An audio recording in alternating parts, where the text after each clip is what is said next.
लो भाई करो शुरू।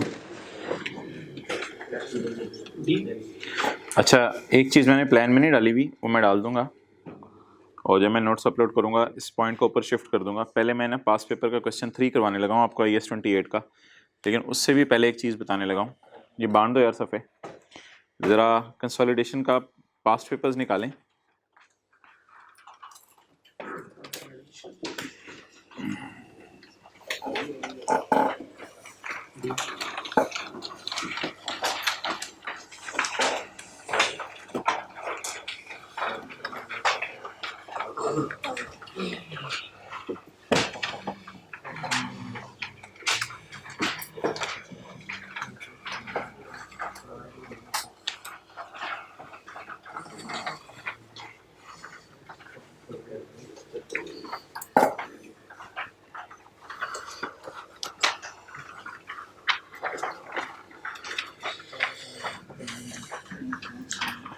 अच्छा, ये पास पेपर के क्वेश्चन 4 में ना एक बड़ा डिफरेंट सा सिनेरियो टेस्ट हुआ हुआ है, पेज 571।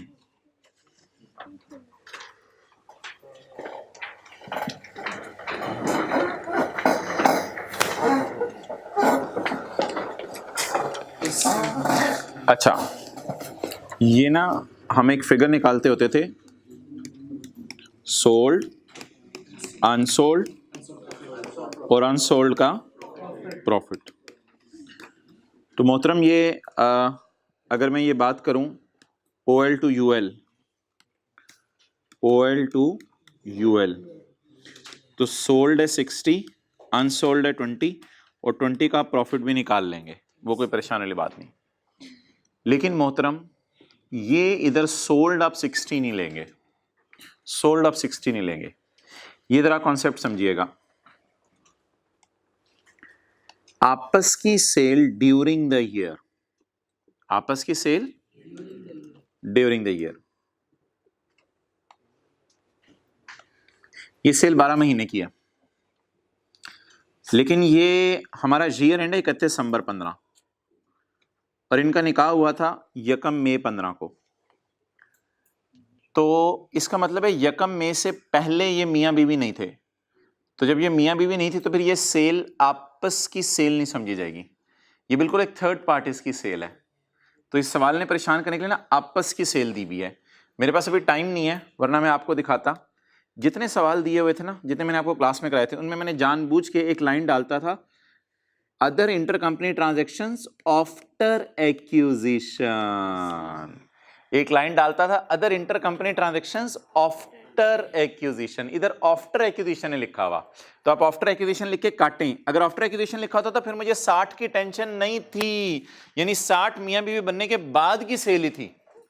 लेकिन इधर अनलकीली क्या लिखा हुआ है, ड्यूरिंग द ईयर। तो इसका मतलब है ड्यूरिंग द ईयर ये मियां बीवी थे या 1 मई को मियां बीवी बने, 1 मई को बने। तो जो आपस की सेल और कॉस्ट ऑफ सेल में से आपको पता है माइनस करनी होती है। तो इसका मतलब है भाईजान, ये जो आप सेल लेंगे ना नीचे, ये 60 इंटू 8/12 कितना आ जाएगा, कितना, 40।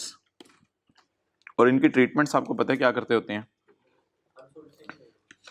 अनसोल्ड सेम रहेगा, अनसोल्ड में कोई फर्क नहीं पड़ेगा, क्योंकि अनसोल्ड होता है उसके पास जो क्लोजिंग पड़ा रह गया, उसमें हम यही अज्यूम करते हैं ये वाला जो बेचा होगा ना उसी में से पड़ा होगा।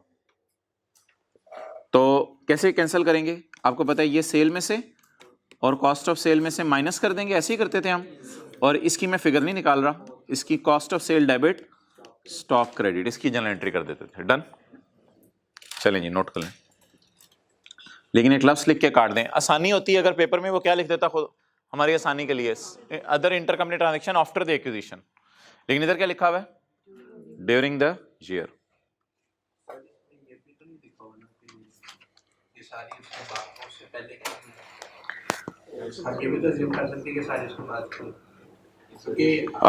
एक मिनट, सवाल के एंड पे एक लाइन लिखी हुई है, it is assumed that profits of both companies accrued evenly during the year. तो सेल्स, कॉस्ट ऑफ सेल, खर्चे सारे इवनली एक्रू हो रहे हैं पूरा साल।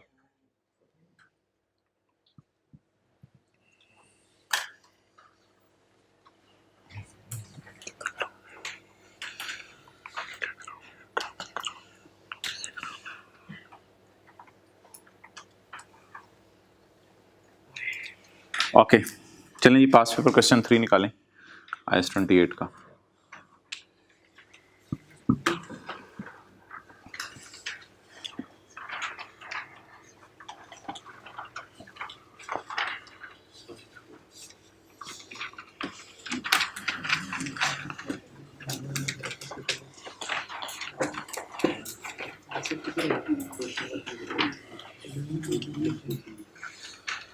Page number 640।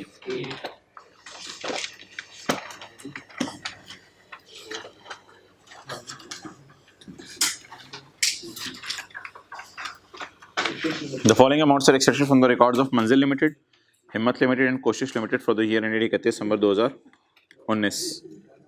सेल है, कॉस्ट ऑफ सेल है, ऑपरेटिंग एक्सपेंसेस, अदर इनकम है, फाइनेंस कॉस्ट है, रिटेन्ड अर्निंग क्लोजिंग दी हुई है, रिटेन्ड अर्निंग क्लोजिंग दी हुई है। ये हम वर्किंग 6 में ले जाएंगे। क्लोजिंग प्रॉफिट नहीं दिया हुआ, जल्दी से प्रॉफिट निकाल दें तीनों का।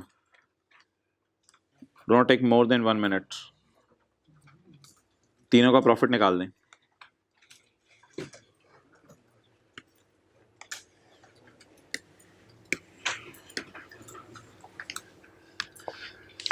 बताएं जी। पैट पेरेंट का 167, सब्सिडरी का 63। इन सारी चीजों को लपेट दिया ना आपने, इन सारी चीजों को। और एसोसिएट का 32। ये प्रॉफिट निकले मेरे भाई। सेल में से कॉस्ट ऑफ सेल इन्होंने माइनस किया, ऑपरेटिंग एक्सपेंसेस माइनस किए, अदर इनकम ऐड किया, फाइनेंस कॉस्ट माइनस किया। भाईजान ये तीनों चीजें जो हैं ये कहाँ जानी है? वर्किंग 6 का क्लोजिंग। ऐसा ही है जी, वर्किंग 6 का क्लोजिंग। अब इन जिन फिगर्स को मैं हाईलाइट कर रहा हूं, वर्किंग 6 हमारी तैयार है बिल्कुल, वर्किंग 6 हमारी रेडी है। डिविडेंड के बारे में सवाल में जरा जाके देखना है। क्लोजिंग आरी भी गिवन है, पैट भी गिवन है, ओपनिंग आरी निकलने के लिए तैयार है। डिविडेंड अगर अकाउंटेंट ने रिकॉर्ड कर दिया होगा तो डाल देंगे वर्किंग 6 में, नहीं रिकॉर्ड किया होगा तो नहीं डालेंगे। और अगर पेड लिखा हुआ तो रिकॉर्डेड होगा, क्योंकि पेड वाला अकाउंटेंट भूलता नहीं है। शेयर कैपिटल जरा पकड़ लें, दोनों के कितने हैं। शेयर कैपिटल एक तो दिया हुआ है हमारी सब्सिडरी का और दूसरा एसोसिएट का। इसके साथ लिख लें ये सब्सिडरी है, ये HL सब्सिडरी है और KL हमारी क्या है? एसोसिएट। इनका शेयर कैपिटल कितने है जी? क्वांटिटी में है या अमाउंट में है? अमाउंट में है। क्वांटिटी होती तो 40 मिलियन शेयर्स लिखे होते जी। कैलकुलेटर पे 600 और 400 आपने लिखना है जरूरत पड़ने पे। ऑन 15 अगस्त 2019 ये मुझे लग रहा है कि हमारे साल का इंटरिम होगा। Done done done done.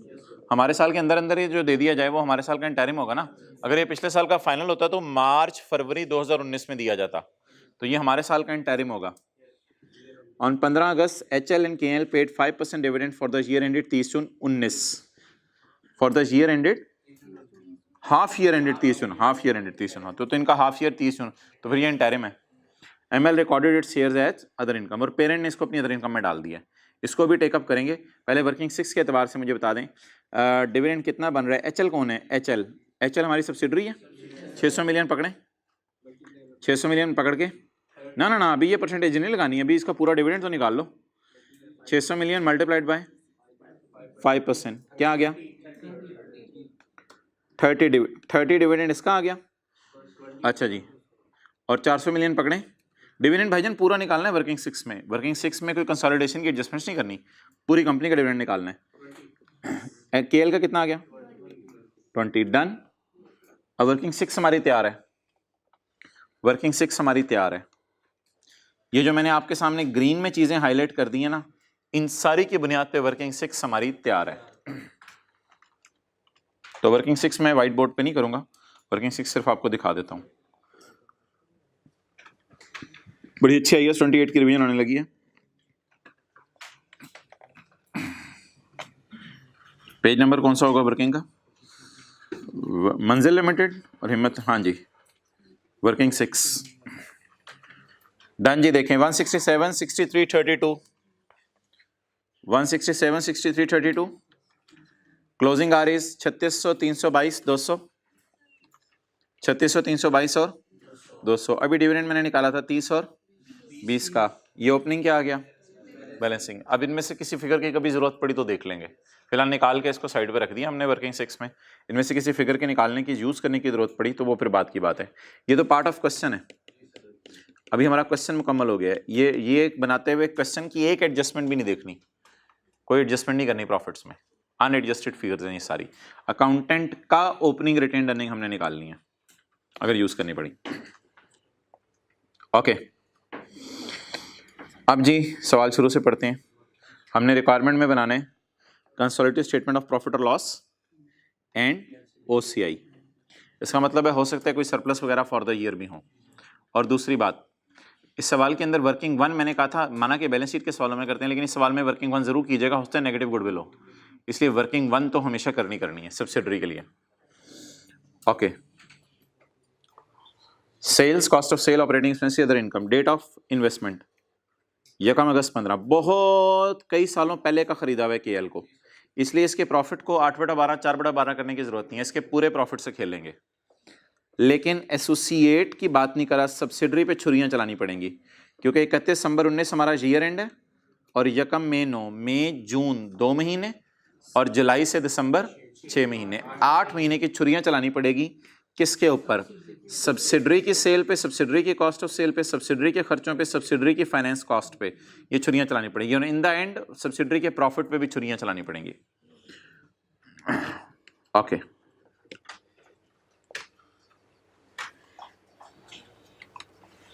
25% इसको खरीदा हुआ है, 60% इसको खरीदा हुआ है। Consideration for acquisition of HL, subsidiary हमारी। Consideration for acquisition of HL share comprises of. Consideration का क्या मतलब होता है? Consideration for acquiring shares, shares acquire करने के लिए कंसिडरेशन किसको पे की जाती है? सऊदी किंग को। तो ये सऊदी किंग वाली बातें हो रही हैं। तो जब भी कभी सऊदी किंग वाली बात हो तो ऐसी सूरत के अंदर आपने किताब का कौन सा सफ़ा जहन में लाना है? जब भी कभी कंसिडरेशन का लफ्ज़ आ जाए कि सऊदी किंग को हमने पेमेंट्स की हैं, तो आपने किताब का सफ़ा नंबर बता दें, जल्दी बता दें मुझे, 498 जहन में लाना है। किताब का सफ़ा नंबर 498।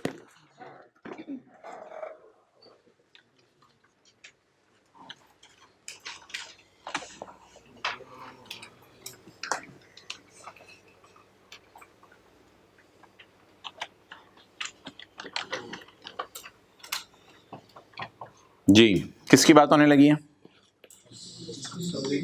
सऊदी किंग की। Transfer of MLs building having carrying value. Saudi king को हमने क्या ट्रांसफर किया है? पैसे दिए, शेयर दिए या अपनी बिल्डिंग दे दी है? जिसकी बीवी कितनी है? 150, और उसकी फेयर वैल्यू कितनी है? रॉन्ग एंट्री क्या हुई हमारी तरफ से? फारिग करें जरा। अच्छा जी, हमने उसे बिल्डिंग दे दी है।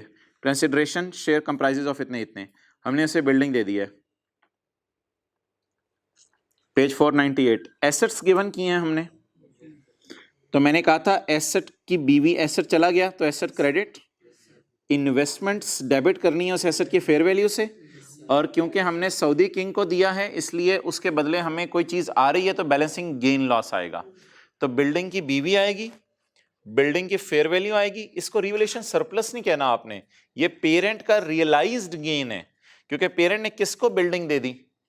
सऊदी किंग को बिल्डिंग दे दी। बिल्डिंग क्रेडिट, इन्वेस्टमेंट डेबिट और इधर इनकम क्रेडिट।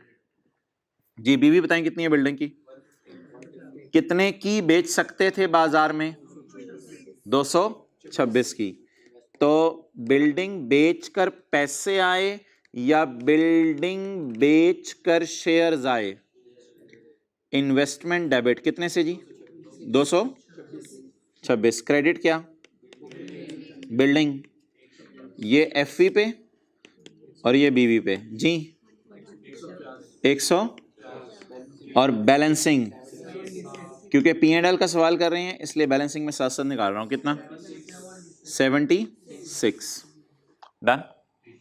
तो ये मुझे खुशी आ गई। ये अगर बैलेंस शीट का सवाल होगा तो मैं CRE में लेके जाऊंगा, और अगर P&L का सवाल होगा तो अदर इनकम में ऐड करूंगा। ये मेरी खुशी है, इसको आपस में कैंसिल नहीं करना। कैंसिल होती हैं पेरेंट और सब्सिडरी की चीज़ें। ये सऊदी किंग को हमने बिल्डिंग दी है। डन हो गया? ओरिजिनल एंट्री नोट करें जल्दी।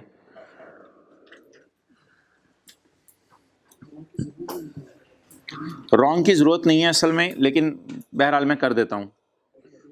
रॉन्ग की ज़रूरत इसलिए नहीं है कि अनएडजस्टेड बैलेंस शीट नहीं दी हुई, तो फिर रॉन्ग और रेक्टिफाइंग के चक्कर में पढ़ने की ज़रूरत नहीं। अनएडजस्टेड बैलेंस शीट नहीं दी हुई, बहरहाल फिर भी रॉन्ग एंट्री कर लेते हैं।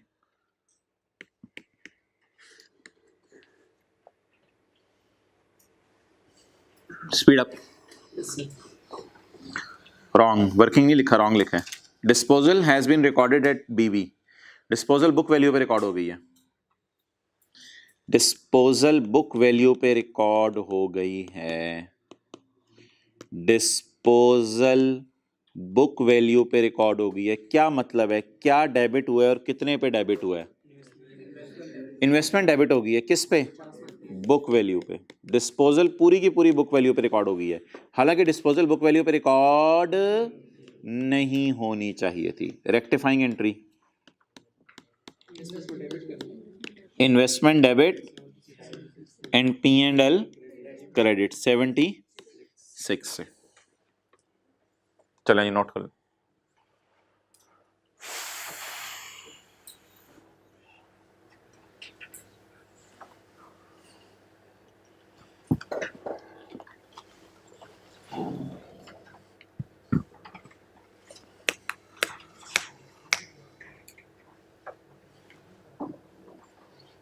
नेक्स्ट,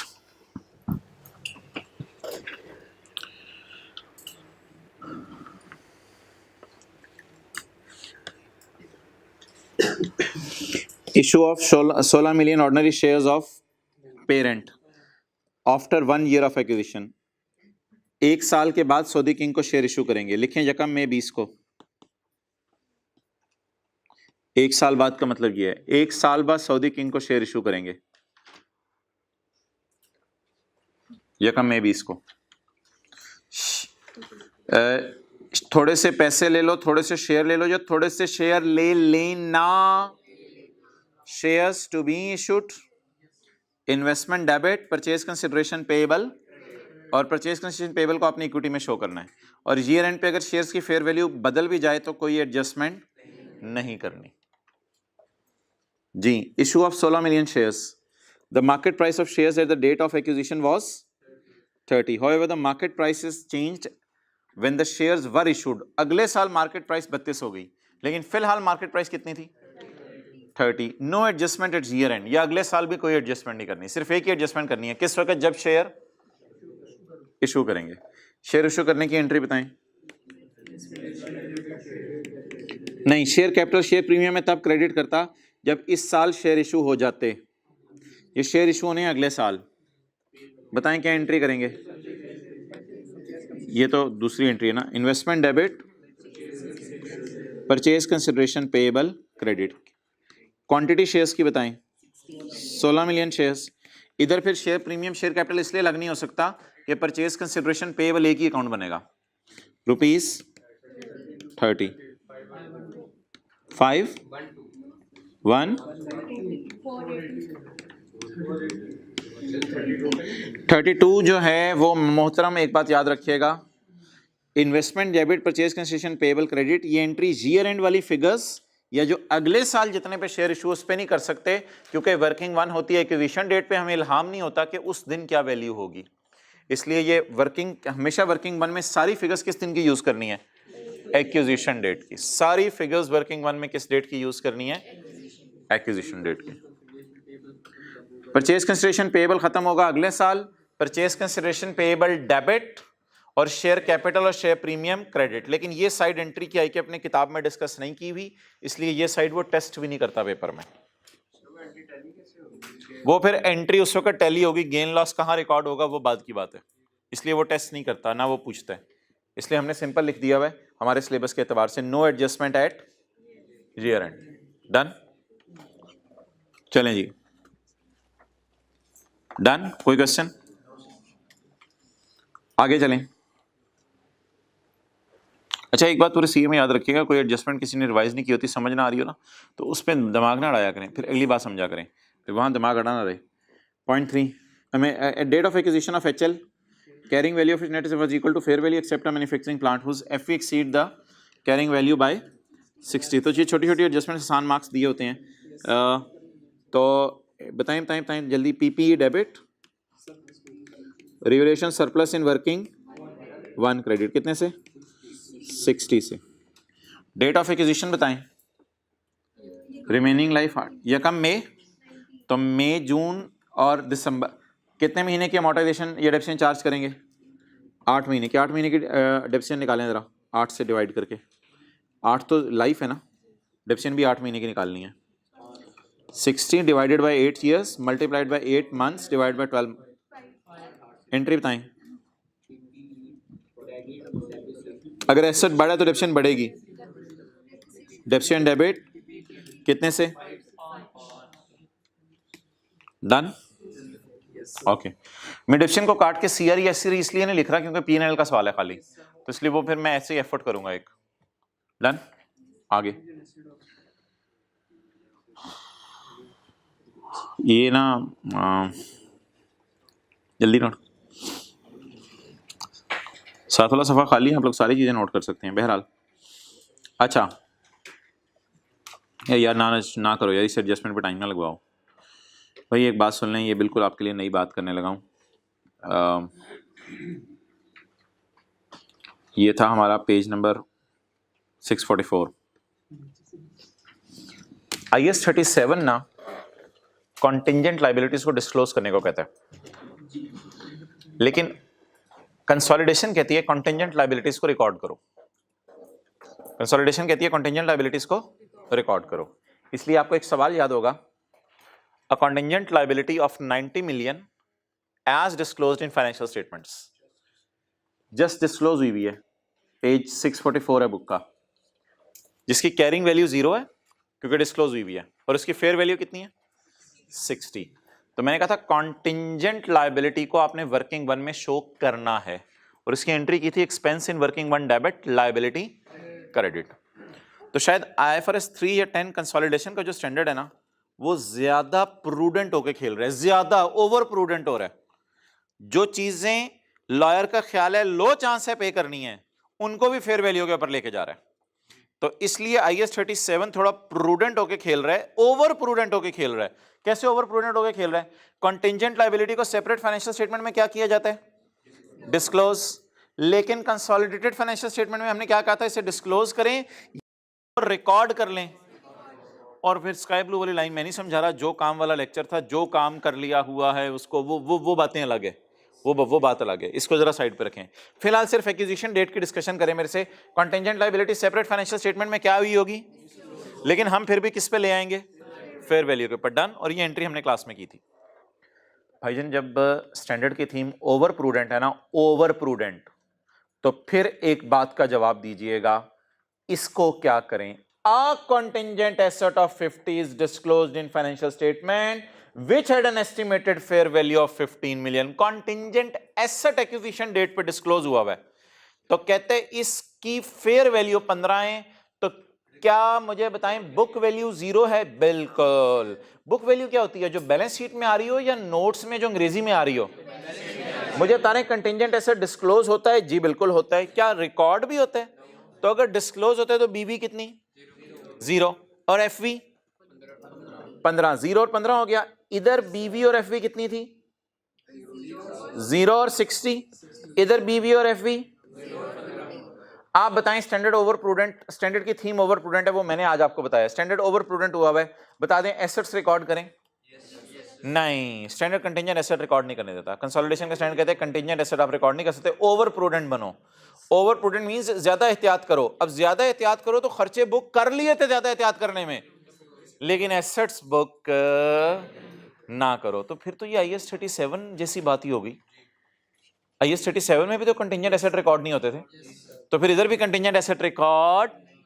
तो बता दें जी, वर्किंग 1 में कंटिंजेंट लायबिलिटीज आएंगी, लेकिन वर्किंग 1 में कंटिंजेंट एसेट नहीं आएंगे। और वर्किंग 1 में कंटिंजेंट लायबिलिटी पास पेपर के क्वेश्चन 1 में है, और कंटिंजेंट एसेट आज जो कर रहे हैं पास पेपर का क्वेश्चन नंबर 3 उसके अंदर है। डन। तो लिख लें, वर्किंग 1 में कॉन्टिंजेंट एसेट रिकॉर्ड नहीं करने, वर्किंग 1 में कॉन्टिंजेंट एसेट रिकॉर्ड नहीं करने।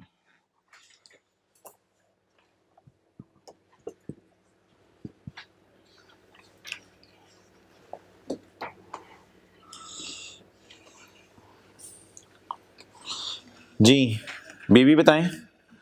0, FV 15। एडजस्टमेंट क्या करनी है? कोई भी नहीं करनी, लिख लें।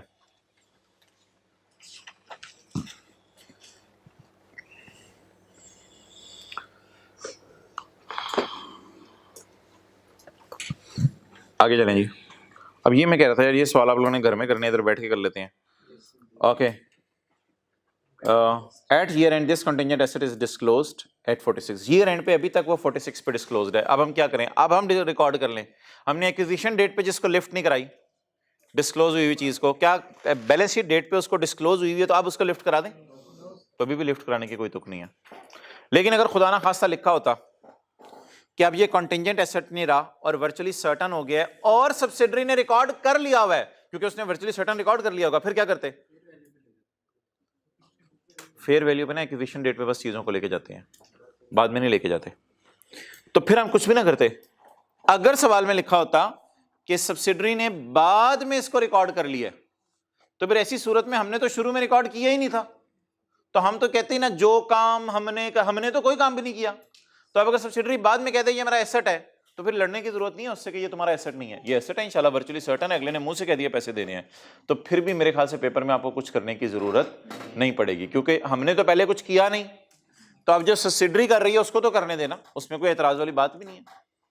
तो बहरहाल इसी हद तक आपको आएगा, इससे ज्यादा आएगा नहीं। जो मैंने बात की उसको आप इग्नोर कर सकते हैं। तो बता दें ये कंटिंजेंट एसेट एक्विजिशन डेट पे क्यों इग्नोर किया? ओवर प्रूडेंट होने की वजह से, जिस तरह IAS 37 में इग्नोर करते थे। और बैलेंस शीट डेट पे भी कंटिंजेंट एसेट को कंटिंजेंट ही रहने दें, इसको बैलेंस शीट के फेस पे लाने की जरूरत नहीं है। आगे चलें। इंपेयरमेंट गुडविल की कैसे निकालूं? अभी तक मैंने गुडविल ही नहीं निकाली, तो इसलिए इंपेयरमेंट गुडविल की मैं नहीं निकाल सकता।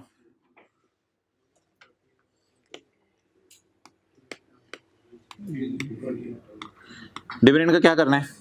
P&L बनाते हुए डिविडेंड का क्या करना है? और भाईजान पेरेंट ने रिकॉर्ड कर लिया हुआ डिविडेंड अपनी अदर इनकम में। अभी थोड़ी देर में ना हम सब्सिडरी की सेल वगैरह डाल देंगे P&L के मुंह पे। जब सब्सिडरी की सेल भी डाल देंगे तो उससे आने वाला डिविडेंड भी डाल देंगे, फिर तो डबल रिकॉर्डिंग हो जाएगी। तो ये एक बड़ी बेसिक एडजस्टमेंट होती थी हमारी कि हम अदर इनकम में से निकालते थे, अदर इनकम में से जहां डला हुआ अदर इनकम में वहां से निकालेंगे। डन। अगर वो कहते हैं अदर इनकम में नहीं पड़ा हुआ और पेड लिखा हुआ है, तो फिर भी अदर इनकम में ही पड़ा होगा। अगर ये लाइन ना लिखी होती कि ML recorded in other income, अगर ये लाइन ना लिखी होती तो भी मैं आपको कहता अदर इनकम में ही पड़ा हुआ है, क्योंकि पेड लिखा हुआ है। क्या लिखा हुआ है? और अगर उसने पेड की जगह अनाउंस्ड लिखा होता तो भी मैं यही कहता अनाउंस्ड की एग्जम्पशन आप पेड लेंगे, क्योंकि लोग डिविडेंड छोड़ते नहीं हैं। अनाउंस्ड का मतलब भी हमेशा क्या होगा? पेड होगा। अनाउंस्ड प्रपोज का मतलब बताया हुआ आपको, अनाउंस्ड और प्रपोज का मतलब भी हमेशा पेड होगा, क्योंकि लोग डिविडेंड छोड़ते। हाँ वाजे आ जाएगी उसने रिकॉर्ड ही नहीं किया हुआ, फिर और बात है। तो इधर वाजे लिखा हुआ उसने पे कर दिया, तो फिर दूसरे ने रिसीव, तो इन दोनों ने बांटा है और पेरेंट को मिला है, इसलिए उसने अपनी कहां डाला हुआ है? अदर इनकम में, वहां से निकाल देंगे। अच्छा ये जबानी कर लें कैलकुलेटर के ऊपर। On 30 June KL sold a machine having carrying value of 60 to 68, तो कितना गेन आया? किसको बेची है? सब्सिडरी को, एसोसिएट को? एसोसिएट को। किसने? KL कौन है? पेरेंट। KL ने बेची है, अच्छा ठीक, कोई मसला नहीं। एसोसिएट ने किसको बेची है? पेरेंट को बेची है।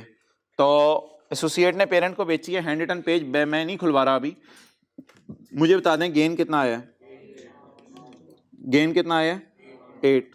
और डेप्रिसिएशन कब से कब तक की निकालेंगे? कैलकुलेटर पकड़ें। डेट ऑफ सेल से बैलेंस शीट डेट तक, तो 8 को डिवाइड करें 5 से और मल्टीप्लाई कितने महीने से? 6/12 जी। 0.8। Net gain 7.2। Net gain is 7.2। कुछ और ABCDFGH hand written pages ABCDFGH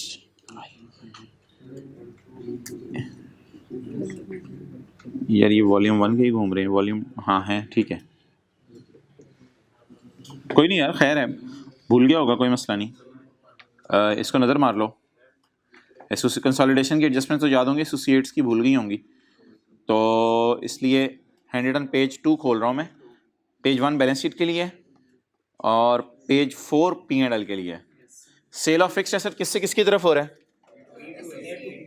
associate to P deduct in figure of share in profit from associate in working 5.1 net gain into P share net gain into P's share तो ये बात करनी है इधर हमने net gain into P's share तो निकलवाएं जी net gain into P's share ऊपर गिवन है मोहतरम पी का शेयर कितना है 25% तो 7.2 पे परसेंटेज लगा दें मेरे ख्याल से हम रेड मार्कर से लिखा करते थे पीस शेयर 7.2 पे कितने परसेंट लगाया क्या आ गया 1.8 डन हो गया अच्छा जी ये एडजस्टमेंट हो गई इसके बाद पॉइंट आखिरी पढ़ें एनसीआई को हमने किस पे रखना है प्रोपोर्शनेट पे तो इसलिए सब्सिडरी के शेयर की फेयर वैल्यू नहीं गिवन होगी एनसीआई को हमने प्रोपोर्शनेट बेस पे रखना है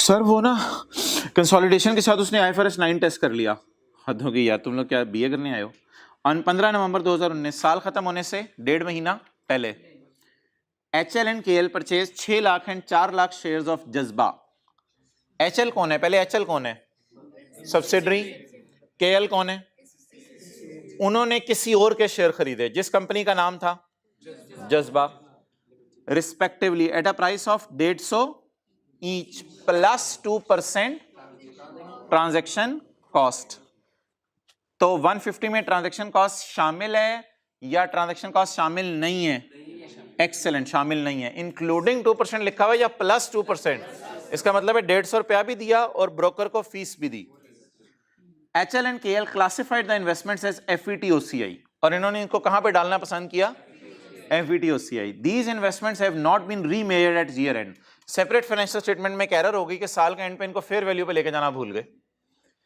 तो मार्केट प्राइस ऑफ जज्बा लिमिटेड शेयर्स इज 130 और रेवल्यूशन लॉस आएगा मेरे ख्याल से क्योंकि 150 की खरीदी थी और बेचारी गिर के 138 की रह गई हैं total share capital of JL consist of 20 million shares यार ये आई कैप को लाइन नहीं डालनी चाहिए थी असल में वो ये बताना चाह रहा है कि ये हमारी सब सब्सिडरी नहीं बनी ये पता नहीं क्यों बताना चाह रहा है वो ये बताना चाह रहा है कि ये हमारी सब सब्सिडरी नहीं बनी असल में हमने खरीदे हुए हैं शेयर हिम्मत के और हिम्मत ने आगे जज्बा के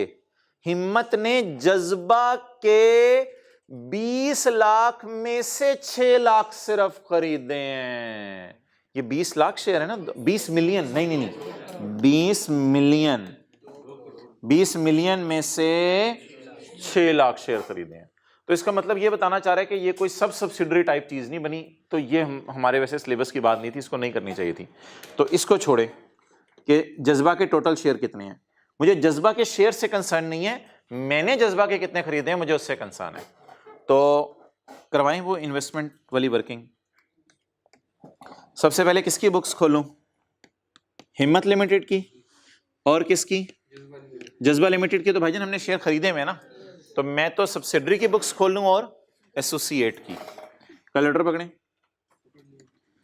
कौन सा अकाउंट बनाऊं इन्वेस्टमेंट इन एसोसिएट नहीं नॉर्मल इन्वेस्टमेंट का अकाउंट जो इन्वेस्टमेंट का अकाउंट आप बनाते थे IFRS 9 में इन्वेस्टमेंट का अकाउंट बनाएं जी बता दें भाईजान कितने शेयर खरीदे हैं हिम्मत ने मैं टी अकाउंट में कुछ नहीं कर रहा मेरे पास जगह इधर है जरा कितने शेयर खरीदे हैं 6 लाख शेयर एक कितने का खरीदे 150 का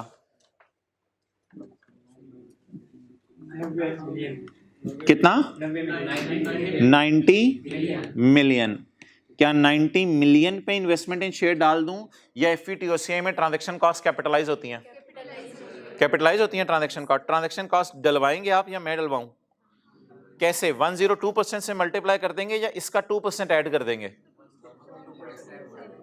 इसको 102% से मल्टीप्लाई कर देंगे या इसका 2% ऐड कर देंगे? दोनों ठीक है तरीके, कोई मसला नहीं। On 15 November HLNKL purchase 6 lakh shares at 150 plus 2% transaction cost. तो इस मॉडल में ट्रांजैक्शन कॉस्ट कैपिटलाइज होती हैं, तो बता दें जी इसको 102% भी कर सकते हैं।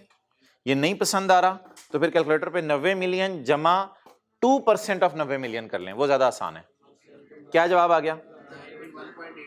91.8 मिलियन। 91.8 मिलियन, तो 91.8 को मैं ऐसे लिख देता हूं क्योंकि मैं सवाल रुपीज इन मिलियन में कराऊं। डन। बेचारों से एक एंट्री रह गई है, इसी वजह से ना ओसीआई के गेन लॉस नहीं आ रहे थे यहां नजर। अगर ओसीआई के गेन लॉस नजर आ रहे होते ना तो ये सवाल होता पास पेपर के क्वेश्चन 1 जैसा। पास पेपर के क्वेश्चन 1 में एक ब्यूटी देखें, स्काई ब्लू में आपको ब्यूटी मैंने हाईलाइट की हुई है। पास पेपर के क्वेश्चन 1 में ना सरप्लस वगैरह निकल चुके थे पीपीई के, ओसीआई वगैरह फॉर द ईयर निकल चुका था। इधर हमें सवाल में ओसीआई फॉर द ईयर निकालना पड़ेगा। पास पेपर के क्वेश्चन 1 में ओसीआई फॉर द ईयर निकला पड़ा था, इधर हमें सवाल में निकालना पड़ेगा। वो ये नहीं कहेगा मुझे क्यों निकाला, क्योंकि उसको तो निकालना ही है। निकालने का मतलब कैलकुलेट करना है। बोलें जी, साल के आखिर में हमारे पास ओ भाईजान एक बात सुन लें, इधर देखें सारे।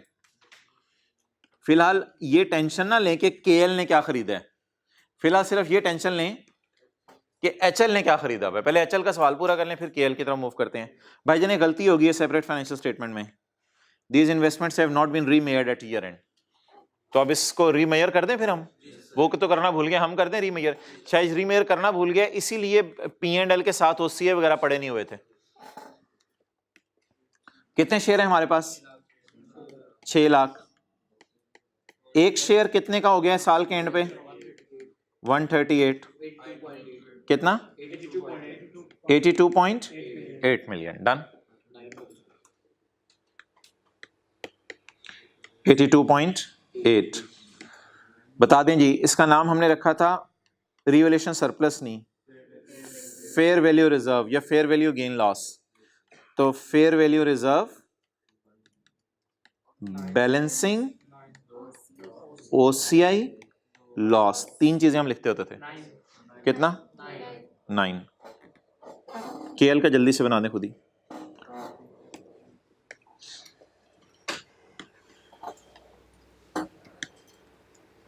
देखते हैं कौन पहले बनाता है, आप लोग भी बनाए, मैं भी बनाता। चलो फिर मुझे बनवाओ। क्वांटिटी बताओ कितनी? हमने जज्बा के कितने शेयर खरीदे? 4 लाख। ज़रब 150, ज़रब 102% या जमा 2% of this figure 61.2। Carry down निकलवाएं।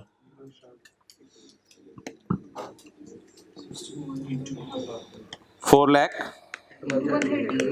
Into 1 जी 55.2 मिलियन।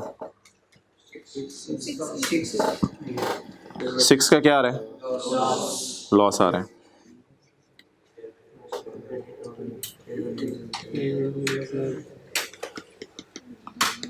फेयर वैल्यू रिजर्व में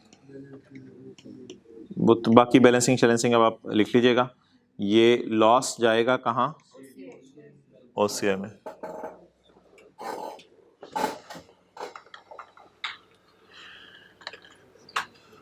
ये मेरे ख्याल से हुई होंगी वर्किंग यार। हाँ हुई है वर्किंग 8 और 9, आपको करने की जरूरत नहीं नोट। डन जी। ये बताएं जी कितना है? 9। और ये लॉस है गेन है? जरा पास पेपर का क्वेश्चन 1 नजर मारें, इधर सरप्लस था या लॉस था? सरप्लस था या लॉस था? किस नाम से? Revaluation surplus. और आपने इसको इग्नोर करके पैट निकाला था, ठीक है? पैट तो इसको इग्नोर करके निकलता है। तो ऐसा करते हैं कि सवाल को ना अपने लिए आसान कर लेते हैं,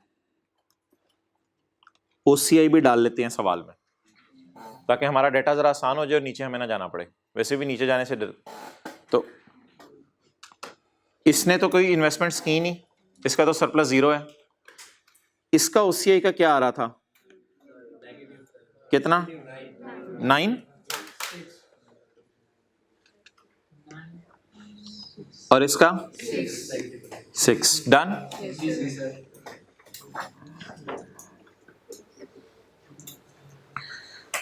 भाईजान अल्लाह भला करे आपका। ये जो फिगर्स है ना, ये वाली सब्सिडरी का प्रॉफिट, ये वर्किंग 5 में जाता है। ये 500 के साथ मैंने वर्किंग 5 पता नहीं लिखा, मिट गया होगा, वर्किंग 5 में जाता है। एसोसिएट का पैट वर्किंग 5.1 में जाता है।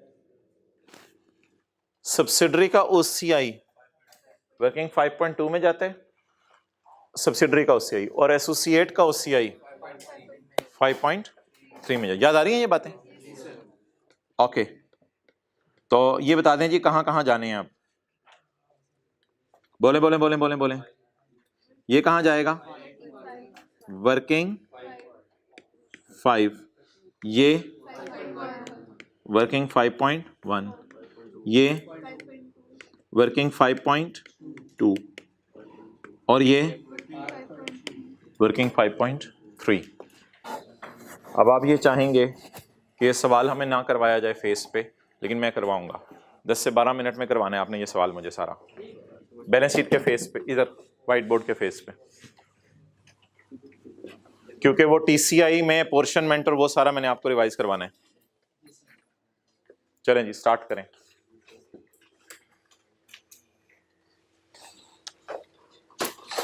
शायद आप कहें ओ अच्छा अच्छा अच्छा अच्छा अच्छा अच्छा अच्छा अच्छा, याद आया कुछ?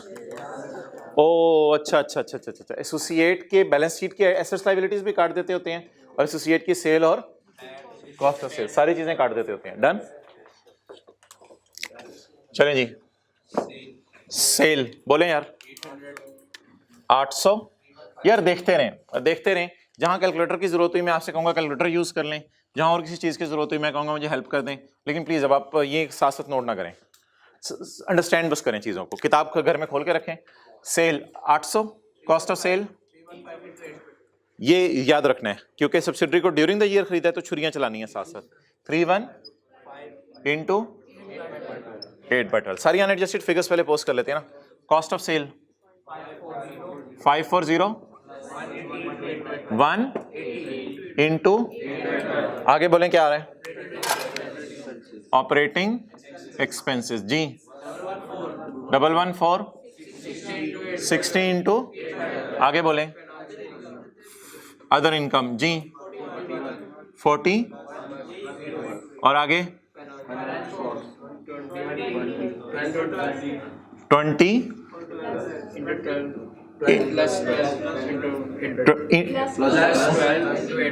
इंटू 8 बाय, कौन बोला है? एक्सेलेंट। एक लाइन क्यों छोड़नी है? वर्किंग 5.1 अभी तक किसको लिफ्ट कराई है? पेरेंट को और सब्सिडरी को। एसोसिएट ने कहा मैं कहां, तेरे लिए अलग सीटें हैं। डन हो गया। तो एक लाइन छोड़नी है, share of profit from associate, share of profit from associate.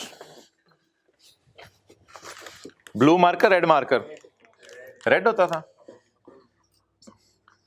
यार पता नहीं कौन सा होता था, इसने मार्कर ने कहा मैं खुद ही मैनेज कर लेता हूं, तुम्हें नहीं कलर याद आ रहा, मुझे लग रहा था वैसे ब्लू होता था। Share of profit from associate ये आता था वर्किंग 5.1 से। अच्छा जी, यहां पे हजरात हॉल्ट लें, रुकें और यहां पे रुक के बताएं पेरेंट का पैट की कोई वर्किंग नहीं होती।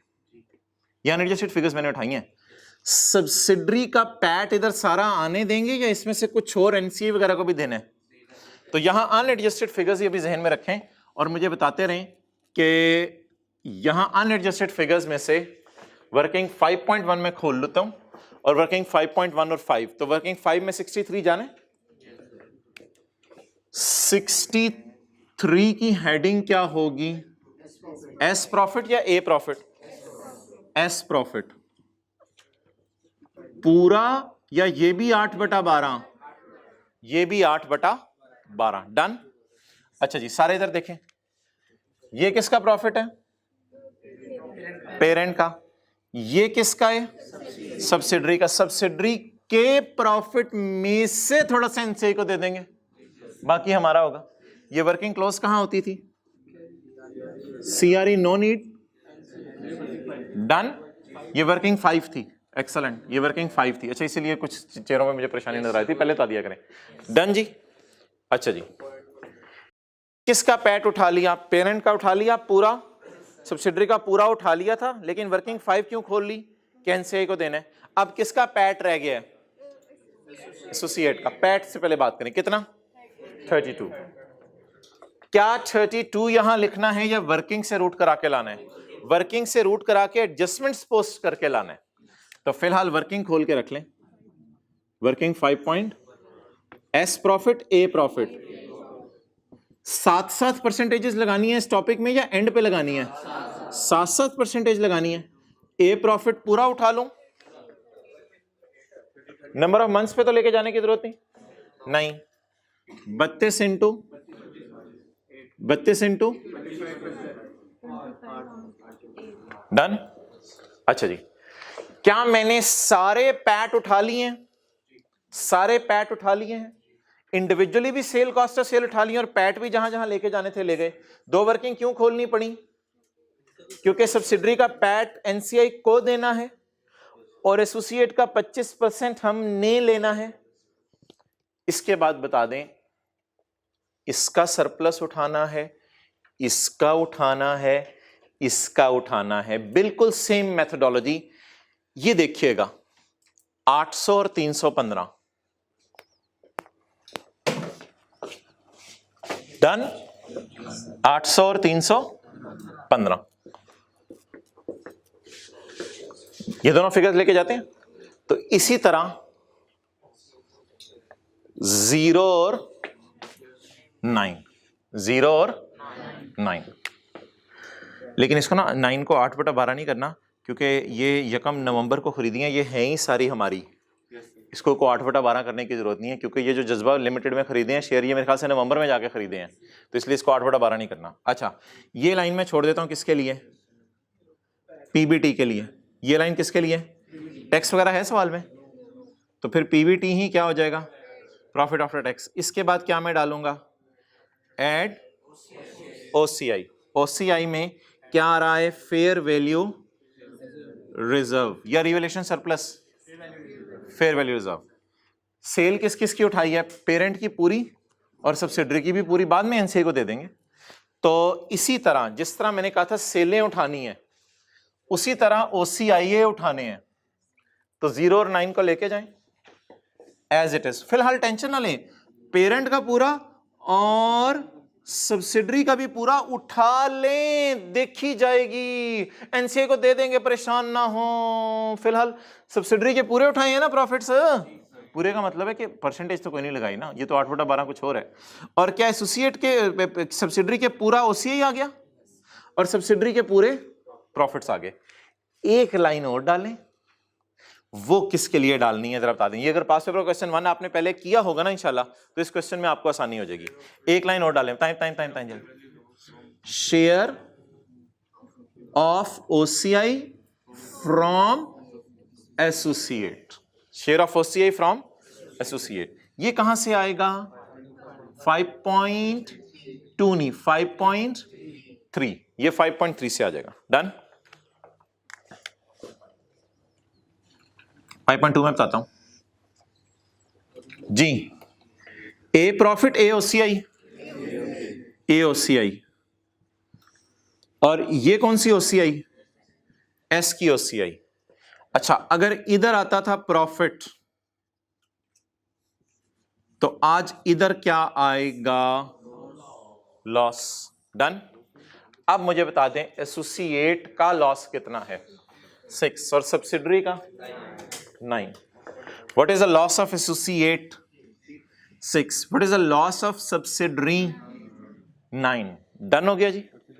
अच्छा, परसेंटेज साथ साथ लगानी थी, तो इस पे परसेंटेज लगाएं। 6 इंटू 25%, 1.5। अच्छा,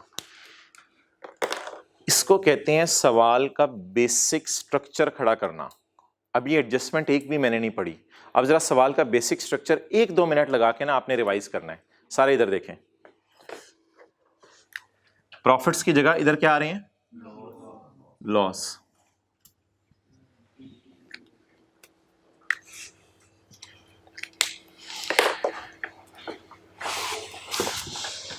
पी के सारे लाइन आइटम्स, पी के सारे line items, no tension. P के पैट की टेंशन ही नहीं करनी, 167 में कहीं नहीं लेके गया। पी के पैट की टेंशन नहीं लेनी क्योंकि ये पी है। डन हो गया। एस के सारे लाइन आइटम्स और एस का पैट, एस के सारे लाइन आइटम्स और एस का पैट थोड़ा सा किसी और को देना है, इसलिए वर्किंग करनी पड़ी। एसोसिएट के सारे लाइन आइटम्स नहीं उठाने, एसोसिएट के पैट का थोड़ा सा हमने लेना है, एसोसिएट के पैट का थोड़ा सा हमने लेना है। ये कैरेट डाउन आएगा 8, ये कैरेट डाउन अगर एडजस्टमेंट ना हुई तो ये caret down 8 as it is इधर आ जाएगा। डन। पीछे क्या रह गया? सरप्लसेस। सेम मेथोडोलॉजी, पी का पूरा उठा ले सरप्लस और सब्सिडरी का भी फिलहाल पूरा उठा ले, देखी जाएगी। पी का पूरा उठा ले, सब्सिडरी का भी पूरा उठा ले सरप्लस। डन। बाद में इस 9 में से कुछ एनसीआई को भी दे देंगे और इसका बोले इसका 25% हमारा। तो क्या आपको फील हो रहा है पैट्स में और ओसीआई में 100% सेम ट्रीटमेंट्स हो रही हैं? 100% सेम ट्रीटमेंट्स। अब 1 से 2 मिनट लगेगा हमारा और बाकी वर्किंग्स हमारी हो जाएंगी। इसमें एक वर्किंग मैं नहीं करूंगा, डेट इज वर्किंग 1। वो वर्किंग 1 मैं आपको एज इट इज शो कर देता हूं। वर्किंग 1। अच्छा भाईजान, वर्किंग 1 में इन्वेस्टमेंट्स की फिगर आनी है। ये इन्वेस्टमेंट्स की फिगर ठीक है, वर्किंग 1 में ले जाए। कितनी इन्वेस्टमेंट्स? 200 जमा 480। असल में ना सवाल में कोई अनएडजस्टेड इन्वेस्टमेंट दी नहीं हुई थी।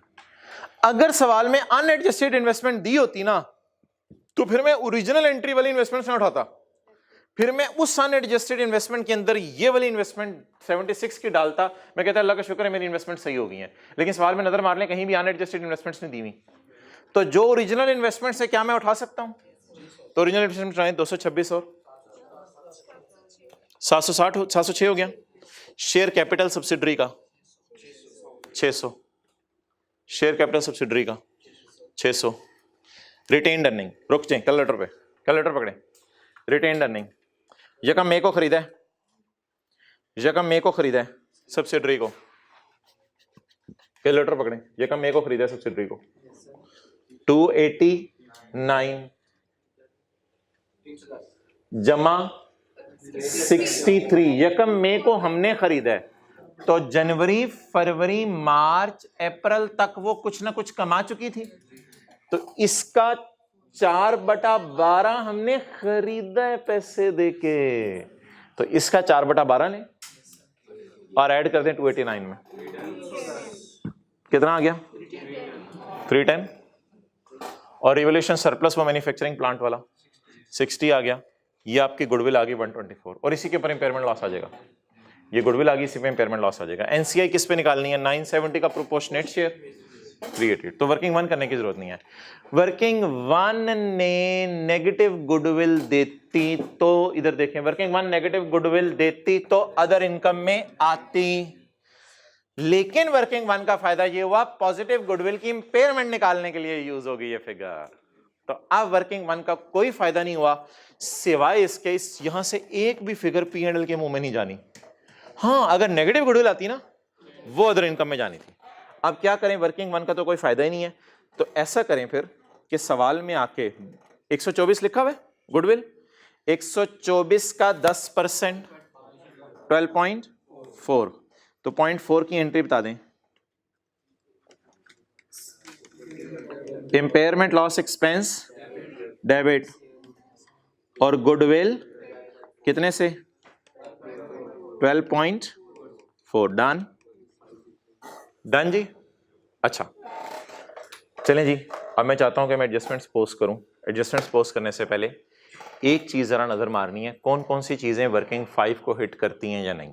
उसके लिए आसान सा रूल था, जो चीजें एसआरई को हिट करती हैं ना वही वर्किंग 5 को हिट करती हैं, वो जरा नजर मार लें भाईजान। ये किसके एसेट्स की ये तो फारिग होगी ना दोनों एडजस्टमेंट्स, ये किसके एसेट्स की डेप्रिसिएशन है, सब्सिडरी के, तो will this depreciation of 5 will hit working 5। अच्छा आगे चले, मैं अब लिख नहीं रहा, क्या एनसीआई फेयर वैल्यू पे या प्रोपोर्शनेट पे है? अगर एनसीआई प्रोपोर्शनेट पे है, वो मैंने लाइन मिटा दी है सॉरी, अगर एनसीआई प्रोपोर्शनेट बेस पे है तो फिर इसका मतलब एसआरई हिट नहीं होगी, तो एस प्रॉफिट भी हिट, तो ये एडजस्टमेंट वर्किंग 5 में हिट नहीं होगी। ये वैसी एसोसिएट की एडजस्टमेंट है, इसका वर्किंग 5 से क्या ताल्लुक। और ये आगे मशीन सेल वाली एडजस्टमेंट एसोसिएट की है, और इस एडजस्टमेंट को ओसीआई हम निकाल लिया हुआ है, तो सिर्फ एक ही फिगर वर्किंग 5 में हिट होनी है, दैट इज 5। अच्छा जी चलो भाई, इन एडजस्टमेंट्स को पोस्ट कराना शुरू करो मुझे। इन्वेस्टमेंट्स डेबिट हो गई। अच्छा जी, क्रेडिट खुशी करनी थी P&L में, वो नहीं हुई वो क्योंकि उसने गलती से किस पे रिकॉर्ड कर दी है, बुक वैल्यू पे। तो बता दें ये खुशी पेरेंट को आनी है अपनी बिल्डिंग ट्रांसफर करने की या सब्सिडरी को? पेरेंट को खुशी आनी है। पेरेंट की खुशी अदर इनकम में डालें या वर्किंग 5 भी सोचें? अदर इनकम में डाल दें। पेरेंट की खुशी कितनी? 76, ये वाला 76। नेक्स्ट, ये एंट्री पोस्ट कराएं जी। PP in balance sheet debit, balance sheet मांगी नहीं, surplus in working one credit, working one अभी आपको दिखा के आया हूं। ये एंट्री बताएं, डेप्रिसिएशन डेबिट पीपी, प्लांट के डेप्रिसिएशन कॉस्ट ऑफ सेल में डाल दिया करें, प्लांट के डेप्रिसिएशन कॉस्ट ऑफ सेल में डाल दिया करें। कितनी जी? 5। और वर्किंग 5 हिट करेगी, डेप्रिसिएशन रिकॉर्ड करने से प्रॉफिट कम होते हैं, बोले ना, डेप्रिसिएशन रिकॉर्ड करने से प्रॉफिट कम होते हैं। डन, अगली एंट्री करें। ये हो गई, ये हो गई, ये करनी नहीं। इंपेयरमेंट लॉस की entry, P&L debit goodwill credit, P&L debit 12.4। ये जो 7.2 है ना, इस पे हमने परसेंटेज लगा दी है 1.8 की, तो ये मैं आपसे बिल्कुल एक्सपेक्ट नहीं करा कि अभी आपको याद आए ABCD। ये ऐसा करते हैं, ये जाके देख आते हैं क्या करना है इसका। सेल ऑफ फिक्स्ड एसेट किससे किसको? Deduct in figure in profit from associate in working 5.1। कितनी फिगर थी? 1.8। तो ये अभी भूला होगा आपको ऑब्वियसली, क्योंकि इसके ज्यादा सवाल नहीं अभी जहन में होंगे। कौन से जी आगे? IAS 28 का चैप्टर किधर है जी? इसके बाद भाईजान हमारा 7 पॉइंट हो गया है, सिर्फ एक पॉइंट रह गया, 5 मुझे बता दें इसका क्या करना है, उसके बाद मैं टोटल्स करता हूं बस। 5 का क्या करना है? अदर इनकम में डिविडेंड पड़ा हुआ है भाईजान, ये पूरा डिविडेंड माइनस कर दूं 30 का? सोचे सोचे सोचे, पेरेंट ने पूरा डिविडेंड ले लिया होगा या अपना हिस्सा? अपना हिस्सा। एसोसिएट का पूरा डिविडेंड पेरेंट का होगा या उसका हिस्सा? ओके, अब आप हजरात बताएं उसने कितना डिविडेंड अनाउंस किया सब्सिडरी ने? 30 में से हमने अदर इनकम में 30 डाला होगा या 30 का 60%? 30 का 60% कितना? 18 को अदर इनकम में पड़ा रहने दो या माइनस कर दूं? माइनस कर दें। एसोसिएट ने सारे शेयर होल्डर्स को कितना बांटा? वर्किंग 6 में ना टोटल डिविडेंड्स होते हैं, वर्किंग 6 से लाते हैं, टोटल डिविडेंड्स होते हैं। उसने सबको कितना बांटा एसोसिएट ने? उसमें से हमने कितना अदर इनकम में डाला होगा? कैलकुलेटर पकड़े, क्या कर दिया? अगर आज कोई बंदा पूछता है ना ये बात आपसे कि भाईजान अदर इनकम में से डिविडेंड माइनस क्यों होते हैं, तो उसे जवाब दिएगा भाईजान अदर इनकम में से डिविडेंड माइनस होके उसकी सेल, कॉस्ट ऑफ सेल वगैरह ऐड हो जाती है ना, तो इस वजह से वरना डबल रिकॉर्डिंग हो जानी थी। और अगर आज कोई आपसे पूछे कि जी एसोसिएट का डिविडेंड क्यों माइनस होता है अदर इनकम में से, तो उसे बताएं इसलिए कि उसके लिए ये नई लाइन है ना, उसका पूरा प्रॉफिट ही आप इंक्लूड करने लगे हैं, तो अभी डिविडेंड रखने की तुक तो नहीं है ना। ओके, अब सबसे ज्यादा टेंशन चाहिए आपकी, क्योंकि टोटल्स होने लगे हैं, टोटल्स होने लगे हैं। ये टोटल्स मुझे ना करवाओ। Share of profit from associate working 5.1, carry down बता दो 6.2, 6.2। कोई सॉल्यूशन से देख के पीबीटी बता दें या पैट जो भी है, 250.8। नेक्स्ट ओसीआई, इधर देखिए, अब आप अटेंटिव रहें। 0 - 9 -9। शेयर बताएं एसोसिएट के पूरे प्रॉफिट डाले हैं या हमारा हिस्सा डाला है? तो ओसीआई पूरा डालें या हमारा हिस्सा? हमारा हिस्सा तो सिर्फ ये है लॉस का, ठीक है, और ये आ भी दूसरी साइड के ऊपर रहा है लॉस का हिस्सा, तो इसको नेगेटिव साइन के तौर पे डालें पॉजिटिव साइन के तौर पे? फिर ये लॉस है ना 1.5 का, तो ये लॉस है 1.5 का। अगर प्रॉफिट आता तो पॉजिटिव, अगर लॉस आ रहा है तो कितना? 1.5। अच्छा, what is this PAT, what is this OCI? अगर ओसीआई का टोटल करना है वो करा दें, आपकी मर्जी, ये आगे कहीं यूज नहीं होना। 10.5 अभी हुआ तो मैं बताऊंगा। ये पैट आ गया, ये ओसीआई आ गया, टीसीआई बताएं? 240.3। अब एक काम आपने करना है जो सबसे ज्यादा इंपॉर्टेंट है, वो काम है एलोकेशन। एलोकेशन, एलोकेशन किस किस में? डिस्काउंट एलोकेशन नहीं है IFRS 15 वाली। एक आपने पैट को एट्रीब्यूट करने, एक किसको एट्रीब्यूट करने? पैट एट्रीब्यूटेबल टू, यानी इसको तोड़ने, और दूसरा TCI attributable to parent, parent और एनसीआई। डन। इधर देखते रहिएगा, ये क्या लिखा है मैंने, क्या करना है इसको? तकसीम बाद में करें, पहले लिखें तो सही तकसीम क्या करना है। ठीक है जी, ठीक है। अच्छा, टीसीआई एट्रीब्यूटेबल टू, तकसीम बाद में करें, पहले लिखें तो सही तकसीम करना किसको है? किसको जी? इस तरह कर लें जिस तरह क्लास में करते थे पहले। 2 2 2 40.3। अब पहले पैट को कर लेते हैं। इसमें आपको याद है ये फिगर बैलेंसिंग आती है, ये फिगर बैलेंसिंग आती है। अब कैलकुलेटर पकड़ के मुझे ये वाली फिगर बता दें। एनसीआई का पैट, हिम्मत, एनसीआई का पैट, एनसीआई का पैट, एनसीआई का पैट, कोई भी फिगर क्या होती है? यही होती है ना, यहां पे उंगली रखो और हेडिंग पढ़ लो। अगर कभी पेपर में भूल जाए यहां क्या आना है, तो यहां रखो उंगली, ऐसे लेके जाओ और आंखें ऐसे लेके जाओ। ये क्या है? एनसीआई का पैट। ये तो सब्सिडरी का पैट है। कितना है? 42 -5 30 मल्टीप्लाइड बाय 40%, 14 पॉइंट। ये सब्सिडरी के पैट में किसका हिस्सा है? एनसीआई का। कितना है जी?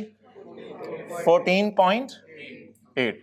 और अच्छी तरह आपको याद होगा हम यहां वर्किंग 5 लिखा करते हैं। वर्किंग 5 का मकसद ही ये होता था, बाकी किसका प्रॉफिट होगा? बाकी किसका प्रॉफिट होगा? पेरेंट का। बैलेंसिंग कितना? 236। डन। अब एनसीआई का टीसीआई, बेटा तुम्हें क्या हो गया? अबू ठहरे, में एनसीआई का टीसीआई, बेटा तुम्हें क्या हो गया? नहीं अब एक मिनट मुझे सोचने दे। एनसीआई का टीसीआई, बोले बोले हिम्मत करें। एनसीआई का टीसीआई, एनसीआई का टीसीआई यानी एनसीआई का पैट भी और एनसीआई का ओसीआई भी दोनों रोल प्ले करेंगे ना एनसीआई के टीसीआई में। खीर होगी ये बातें। एनसीआई का टीसीआई, एनसीआई का टीसीआई, एनसीआई का पैट 14 एनसीआई का टीसीआई निकला, एनसीआई का ओसीआई निकला पड़े निकालना पड़ेगा, निकला पड़े निकालना पड़ेगा। कैलकुलेटर पे निकलेगा या देख के निकल आएगा? कैलकुलेटर पे निकलेगा। कैलकुलेटर पकड़े, खुदा के लिए जिन्होंने कसम खाई हुई कैलकुलेटर ना पकड़ेगी, पकड़े कैलकुलेटर, ऑन का बटन दबाएं। 9 का कितने परसेंट? 40%। 3.6 नुकसान फायदा, नुकसान नुकसान कितना? 3.6 जी। ओवरऑल पॉजिटिव ही आएगा ना 11.2। अब बार बार बोलें, एनसीआई का पैट, एनसीआई का टीसीआई, एनसीआई का टीसीआई, पैट और ओसीआई टीसी, पैट और ओसीआई टीसीआई होते हैं ना।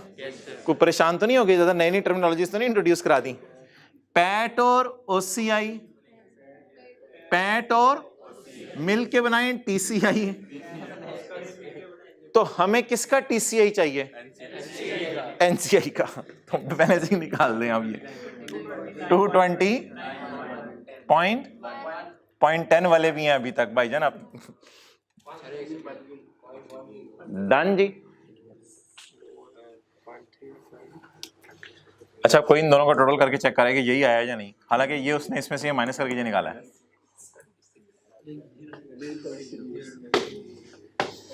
मजा आया? अच्छा मुझे ये बताओ, ये सवाल आधा हो जाना था पेपर में, बस ये बता दें मुझे। आधा हो जाना था, आधा। चाहे फिगर्स गलत भी आ जाती, पैट आपका को गलत निकल आता, इन्वेस्टमेंट्स की वर्किंग आप खोलते, शेयर्स की वर्किंग खोलते, कैरी डाउन्स निकालते, ओसीआई गेन लॉस निकालते, भूला होता है कुछ ना कुछ ओसीआई इधर लिख देते, इधर वर्किंग्स में गलतियां करते, कम से कम पास पेपर क्वेश्चन 1 किया होता ये वाले फॉर्मेट खोलते। यार अजीब लोग हैं, आधा सवाल नहीं पेपर में करके आ सकते, मुझे हैरानी होती है। अच्छा कुछ लोग जो है वो ऐसे परेशान होकर देख रहे होते हैं, जैसी ये बात होती है जरा रिलैक्स से हो जाओ, ओह यार अद्दा करना है, मैं समझा जी पूरा करना है। और भाईजान नहीं करना, आई कैप आपसे वो डिमांड नहीं कर रहा जो आप चाह रहे हैं। आई कैप कह रहे हैं हर सवाल आधा करके आ जाओ। फेल होने की सबसे बड़ी वजह ये होती है कि आपको टॉपिक छोड़ के गए होते हैं। जैसे आप डीकमीशनिंग की एंट्रीज छोड़ के चले जाएं, अब वो पेपर के अंदर आ जाएं। तो जैसे IFRS 8 के अंदर डिस्क्लोजर आप छोड़ के चले जाएं। फेल होने की वजह ये होती है। फेल होने की ये वजह नहीं होती कि आपको सवाल नहीं आते होते, सवाल आपको आते होते हैं, आप हर टॉपिक के सब टॉपिक्स छोड़ के जाते हैं। तो टॉपिक के सब टॉपिक्स कवर करने हैं, हर टॉपिक की डेप्थ में नहीं जाना। क्या IAS 37 का सवाल आया है, इसके अंदर 4 एडजस्टमेंट्स हैं, मेरे से एक नहीं हो रही, तो मैं बाकी पास पेपर की 8-10 करके जरा ट्राई करता हूं, पहले ये एक जरा कर लूं, वो एक फिर भी नहीं होनी क्योंकि पेपर में वो नई वाली आनी है। तो इसलिए भाईजान अब ये जितनी भी चीजें कर लें, ये आप लोगों, ये पिछले वालों को आई थी, ये किनको आई थी पता नहीं, जिन वालों को भी आई थी। आपको तो कुछ और आनी है, आपको कुछ और आनी है। ओके ये क्वेश्चन 4 भी इंशाल्लाह मैं डिस्कस करूंगा। तो आपकी मैंने कहा जान नहीं छोड़नी है, लेकिन ये इन 6-6 घंटे की क्लासों में नहीं है, ये फिर मेरी तरफ से ऑप्शनल होगा, जिसने अटेंड करनी है करे, नहीं करना ना करे। तो ये मैं क्वेश्चन 4 भी डिस्कस करके छोटे छोटे क्लिप्स शेयर करता रहूंगा जब आप घरों में चले जाएंगे। अच्छा अगली क्लास मैंने आपको बताया था सैटरडे को अपलोड होगी, आप हजरात तो तशरीफ लाएंगे ही। यार IFRS 9 डिस्कस करना था, लेकिन अब वो नहीं हो सकेगा। IFRS 9 का एक होमवर्क का सवाल दिया था, कितने लोगों ने कर लिया था? अजीब पांका वाला सवाल हो गया था। अजीब पांका वाले सवाल में एडजस्टमेंट है एक, उसमें मसला आएगा। अब वो मैं देखता हूँ उसको क्या करना है, कर लेंगे इंशाल्लाह, उसको भी कोई मसला नहीं, मेरी तरफ से कोई नहीं है। मुझे आप जब मर्जी बुलाएं, जितनी मर्जी देर के बुलाएं, आप अपना टाइम बस निकालें। अच्छा भाईजान एक बड़ी इंपॉर्टेंट आपसे बात होने लगी है।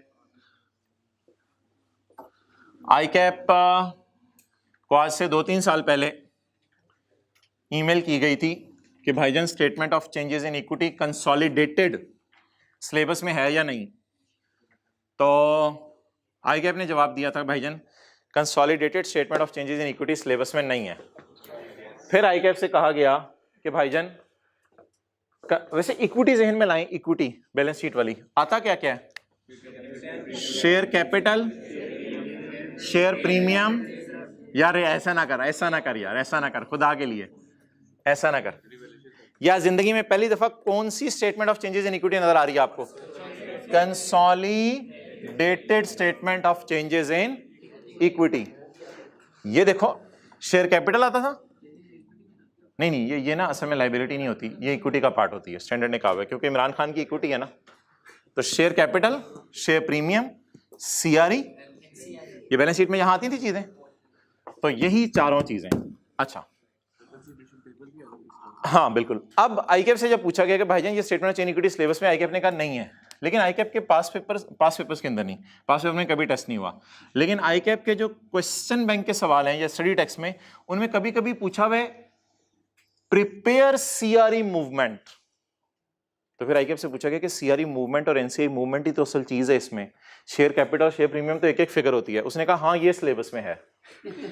तो भाई फिर consolidated statement of change equity syllabus में है, लेकिन consolidated statement of changes equity का अल्लाह करे रिकॉर्डिंग ना हो रही हो, क्या आप कहते हैं हम उसे जुगाड़ लगाएंगे, एक जुगाड़ लगाएंगे और वो लगा के जो है ना consolidated statement of changes equity को इंशाल्लाह 5 मिनट में खत्म कर देंगे, ताकि जो आपने सब कुछ सीखा हुआ है ना उसी की बुनियाद पे consolidated statement of changes equity बन जाए। आपको अगर खुदा ना खास्ता कभी पेपर में आ जाए प्रिपेयर सीआरई मूवमेंट, तो सीआरई के टी काउंट नहीं बना के आना, सीआरई मूवमेंट बनाना आज मैं सिखाने लगा हूं। प्रिपेयर सीआरई मूवमेंट क्या क्या चीजें आती हैं भाईजान? इंट्रो की क्लास से चलना शुरू करें। क्या क्या चीजें आती हैं? ओपनिंग आते हैं, अच्छा इसके बाद प्रॉफिट आता है, इसके बाद क्लोजिंग आता है। ये इंट्रो की क्लास में आता था। इधर इधर इसमें माइनस क्या होता था? इसमें माइनस क्या होता था? डिविडेंड। माइनस क्या होता था? चलें जी, एक चीज और आती थी न्यू कैपिटल, किसी को याद आ रहा हो? इंट्रो की क्लास बस जहन में लाएं। इंट्रो की क्लास में होता था opening capital plus new capital plus profit minus drawing is equal to closing capital. ये एग्जैक्ट इंट्रो की क्लास का फॉर्मेट है। एक चीज बस नहीं डाल रहा हूं, वो मैं रेड मार्कर से डाल देता हूं, वो एनसीआई है। वो क्या है? एनसीआई। डन। अच्छा, अब जुगाड़ लगाने का मतलब क्या होता है? यानी कि कोई ऐसे शॉर्टकट लगाना कि जिसके जरिए से हमारा सारा सवाल सॉल्व हो जाए। उसका तरीका देखें। शेयर कैपिटल आपकी बैलेंस शीट में इधर आ रहा होता है, वो वाला उठा के आपने इधर लिख दिया करना। क्लोजिंग इधर लिख दिया करना। डन। अभी मैं सवालों में करवाऊंगा आपको। शेयर प्रीमियम आपकी बैलेंस शीट से आ रहा होगा, वो आपने उठा के इधर लिख दिया करना। सीआरई आ जाएगी आपकी वर्किंग नंबर, मुझे 1 2 3, सीआरई आ जाएगी वर्किंग 3 वाली, कैरी डाउन। सीआरई यहां से आ जाएगी और एनसीआई आपकी आ जाएगी वर्किंग 4 का कैरी डाउन, यानी वर्किंग 3 4 उसी तरह करनी है। ये क्लोजिंग्स आ जाएंगे, क्लोजिंग्स की टेंशन नहीं, ये दोनों बैलेंस शीट से आ जाएंगी figures, share capital share premium की। सीआरई एनसीआई वर्किंग 3 और 4 से आ जाएंगी। ये सारी फिगर्स डन हो गई, समझ आ गई? पैट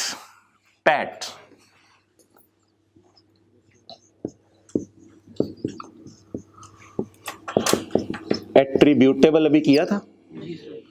जो एट्रीब्यूटेबल एनसीआई का वर्किंग 5 वाला है, PAT PAT PAT PAT PAT PAT PAT, ये वर्किंग 5 वाली फिगर आ जाएगी। ये एनसीआई का पैट है ना भाईजान, एट्रीब्यूटेबल टू एनसीआई। और ये जो एट्रीब्यूटेबल, ये टोटल भी होता था वैसे, अभी किया था थोड़ी देर पहले। और ये वाला जो पैट है ये पेरेंट का है, और ये वाला किसके? एनसीआई का। तो ये दोनों figures consolidated statement of comprehensive income के फेस से आ जाएंगी, क्योंकि जब भी स्टेटमेंट चेंज इक्विटी मांगेगा पहले पीएनएल बनवाएगा। ये दोनों चीजें consolidated statement change equity, consolidated statement of comprehensive income के फेस से आ जाएंगी। डिविडेंड के बारे में आपने बिल्कुल नहीं सोचना रिकॉर्ड हुआ है या नहीं हुआ, या अकाउंटेंट ने क्या किया, ऐसा कुछ नहीं सोचना। पी ने जो डिविडेंड अनाउंस किया होगा अपने शेयर होल्डर्स के लिए, वो इधर लिख देना, क्योंकि डिविडेंड माइनस होता है पैट में से। और एनसीआई के आपने लिखना है NCI share of S dividend. S के डिविडेंड में एनसीआई का कितना शेयर है, अभी आपको करवाता हूं। इन द एंड चुप करके आपने बैलेंसिंग निकाल दिया करना, लेकिन एग्जामिनर को नहीं बताना ये बैलेंसिंग है। चुप करके ये बैलेंसिंग निकाल दिया करना। वो समझ रहा होगा ऊपर से चले हैं, लेकिन आप नीचे से चले होंगे। अच्छा, तो अब आपने ये फिगर्स क्या निकाल दिया करनी है? बैलेंसिंग। नया शेयर कैपिटल वगैरह आया तो वो जो सऊदी किंग को हम शेयर इशू करते थे वो अलग चीज है। एनसीआई के बारे में मैं बात करता हूं कि एनसीआई की फिगर इधर आएगी या इधर आएगी, इसके ऊपर मैं बात करता हूं। पास्ट पेपर क्वेश्चन 4 निकालें। अच्छा, ये फॉर्मेट सारा बना हुआ है, ये फॉर्मेट सारा बना हुआ है। शाहीन लिमिटेड फाइनल अकाउंट चढ़ा हुआ है इस पे यार, वो किधर है? कंसोलिडेशन, इसका फॉर्मेट बना हुआ है यार, किताब में इसका फॉर्मेट बना हुआ है। 12:30 बस खत्म हो रही है। Page 504, consolidated statement of changes in equity. हमारी किताब में कौन सा पेज है जी? 50। Sometimes ICAP may demand movement in CRE और मूवमेंट इन NCI। किताब का पेज नंबर 504। कुछ भाई वॉल्यूम 2 खोल के बैठे हैं, उनमें इतने सफे ही नहीं है। अच्छा, actually these two columns are part of consolidated statement of changes in, so for completeness of concept I have prepared full statement of changes in equity। मैंने फुल बना दी है, लेकिन आपके पेपर में फुल नहीं आएगी। आपके पेपर में या CRE का कॉलम आएगा या, इसलिए इन फिगर्स को मैं डिस्कस नहीं करूंगा, CRE का कॉलम और NCI का कॉलम। क्लोजिंग बैलेंस से शुरू करेंगे। ये बैलेंस शीट से आएगा X, ये X बैलेंस शीट से आएगा। ये वर्किंग 3 का कैरी डाउन होगा, ये वर्किंग 4 का कैरी डाउन होगा। डिविडेंड, P का फुल डिविडेंड इधर आया करेगा जो P ने बांटा, और जो S ने डिविडेंड बांटा उसमें NCI का शेयर आया करेगा। ये वाली फिगर और ये वाली फिगर कहां से आएगी? Consolidated statement of comprehensive income से। NCI ऊपर देखें, अगर इस साल खरीदे आपने सब्सिडरी को तो NCI वर्किंग 1 वाली यहां लिख दीजिएगा। वर्किंग 1 वाली NCI, वर्किंग 1 में एक NCI आती है, वर्किंग 1 में NCI, इधर वर्किंग 1 लिख लें। It will only appear if current year acquisition from working 1, from working 1। Working 1 वाली NCI इधर लिख दीजिएगा। अगर इस साल ना खरीदा हुआ तो इसकी टेंशन ना लीजिएगा, बस बैलेंसिंग ओपनिंग आ जाएगी, खुद ही NCI बैलेंसिंग आ जाएगी ओपनिंग। तो अगर इस साल खरीदा है तो NCI फॉर द ईयर होगी या ओपनिंग होगी? फॉर द ईयर होगी। और अगर पहले का खरीदा हुआ है तो ओपनिंग होगी। डन हो गया। अब इसको पास पेपर के क्वेश्चन 4 के ऊपर अप्लाई करें। इसको पास पेपर के क्वेश्चन 4 के ऊपर अप्लाई करें। किधर है पास पेपर का क्वेश्चन 4? एसोसिएट्स का नहीं, कंसोलिडेशन का। पास पेपर का क्वेश्चन 4 571 जी। सॉल्यूशन भाईजान, क्वेश्चन नहीं, सॉल्यूशन।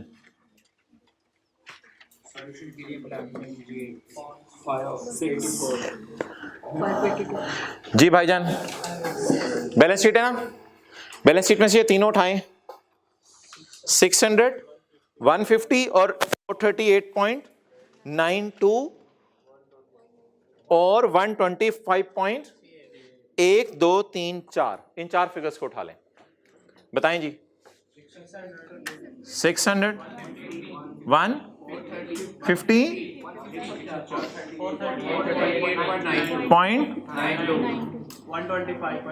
125.8 ये बैलेंस शीट से आ गई।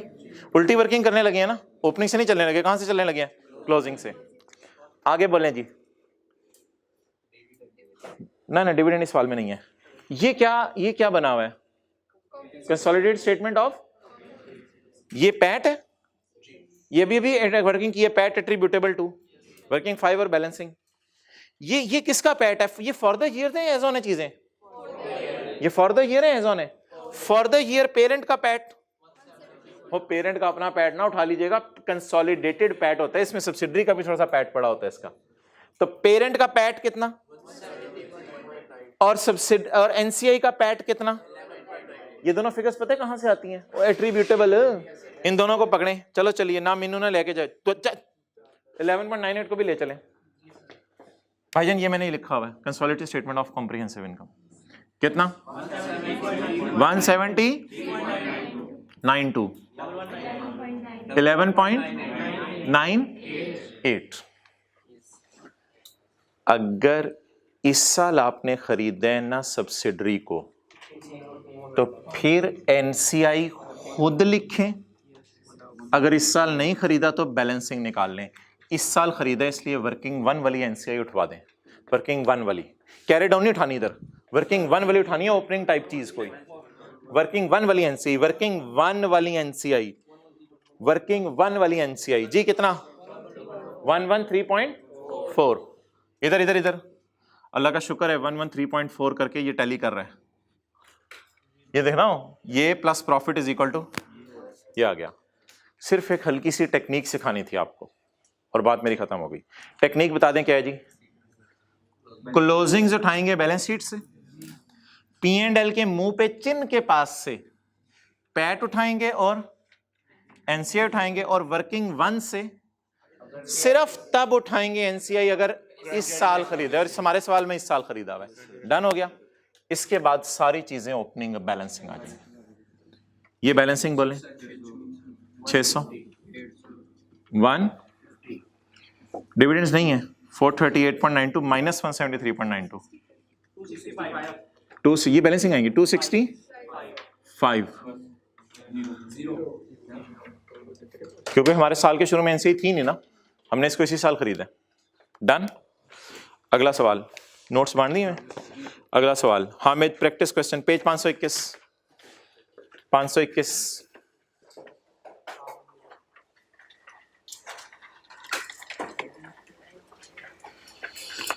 ओ भाई नहीं 521 पे तो क्वेश्चन है। चलें तो क्वेश्चन देख लें, क्वेश्चन देख लें।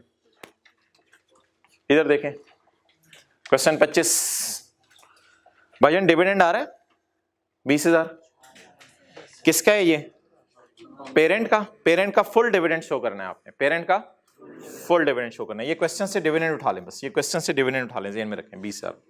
ये क्वेश्चन हो गया। सवाल की रिक्वायरमेंट पढ़ें। Prepare consolidated P and a working showing movement on CRE. वैसे आई कि आपको वर्किंग का लफ्ज़ नहीं लिखना चाहिए था, ये तो मेन एक चीज होती है शोइंग मूवमेंट इन सीआरई। भाईजान मूवमेंट होती है opening addition closing, movement T count नहीं होते। तो मूवमेंट इन सीआरई का ये रिक्वायरमेंट आई कि अपने जो एक दफा किताब में डाल दी है ना, इसकी वजह से फिर मुझे ये कराना पड़ा। Movement in CRE, movement in CRE मैं नहीं बना सकता भाईजान। सोल्यूशन खोल लेते हैं, सोल्यूशन से बना लेंगे। सोल्यूशन किस पेज पे है 550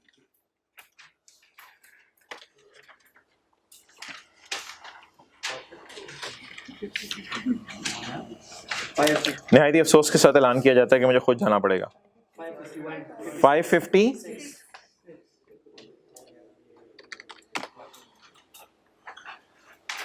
जी। इस सवाल में ना असल में बैलेंस शीट मांगी नहीं हुई, तो शेयर कैपिटल का क्लोजिंग मुझे नहीं पता, शेयर प्रीमियम का क्लोजिंग मुझे नहीं पता, सीआरई का क्लोजिंग बताएं। 124,837 सारे इधर देखें।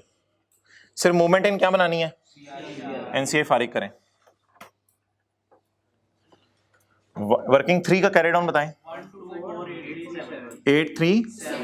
डिविडेंड पी का फुल डिविडेंड बता दें, अभी ज़बानी याद करके आए थे 20,000। पैट पी एंड एल के चिन्ह से उठाना है पैट।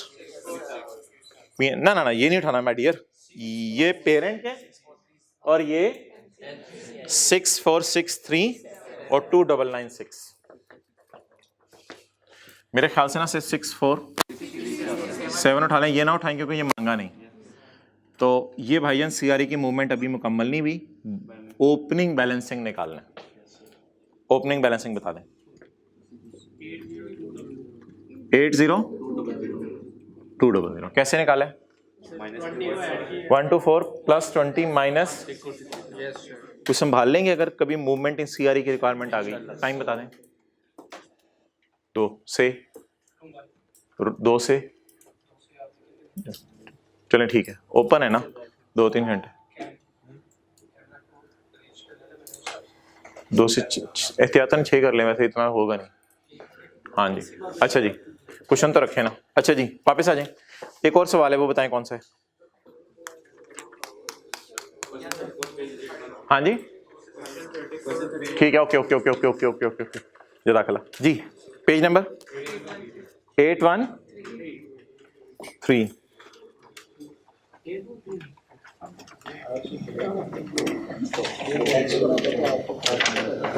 यार छड़ दे तेरी मेहरबानी। 813 क्वेश्चन खोलें, सोल्यूशन खोलें। क्वेश्चन में पहले डिविडेंड देख लेते हैं माय डियर, क्वेश्चन में पहले डिविडेंड देख लेते हैं। क्वेश्चन में डिविडेंड देख लें, दिए में डिविडेंड किस एडजस्टमेंट में? एडजस्टमेंट नंबर 6 में।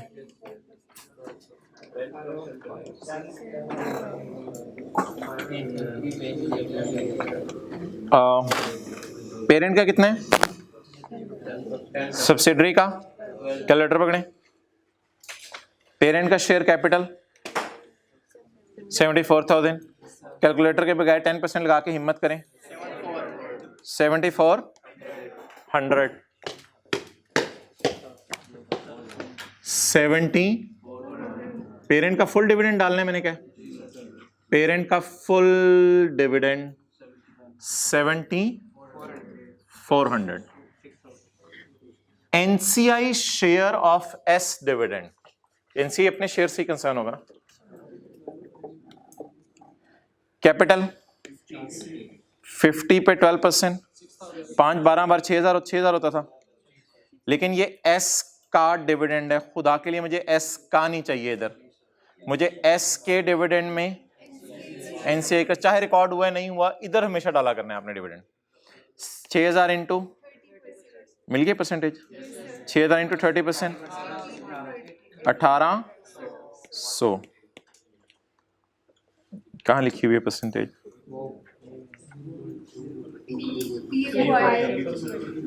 कौन से पॉइंट में? 70% है। कितना आ गया? इन सारे सवालों के सॉल्यूशन में जो मैंने 3 आपको भी कराए हैं ना, इनके सॉल्यूशंस में बनी हुई है सारी। स्टेटमेंट ऑफ इक्विटी भी दिखा दूंगा, बनी हुई है। बनाने का मैंने आपको टाइम नहीं दिया। कितनी जी? 1800। डन। अब आप सॉल्यूशन में जाएंगे, किस पेज पे है?